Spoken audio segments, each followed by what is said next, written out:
తిరుమల పవిత్రతను టీడీపీ దెబ్బతీస్తుందని వైఎస్ఆర్సీపీ మాజీ ఎమ్మెల్యే మల్లాది విష్ణు ఆరోపించారు.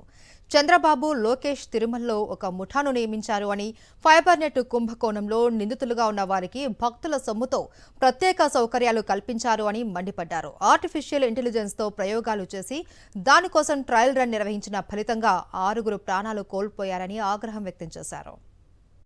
ఆర్టిఫిషియల్ ఇంటెలిజెన్స్ పేరు మీద తిరుపతిలో ఒక గ్రూప్గా ఏర్పడి భక్తుల యొక్క డబ్బులతో ప్రత్యేక ఛాంబర్లు, ప్రత్యేక హోదాలతో అక్కడ నిలబడి దాన్ని అప్రతిష్ట పాలు చేసే విధంగా మనం చూసాం.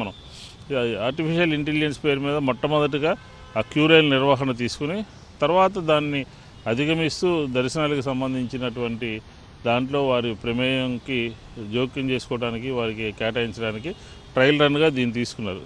అది ఏమైంది? 6 యొక్క ప్రాణాలు కోల్పోవడానికి కారణమైంది.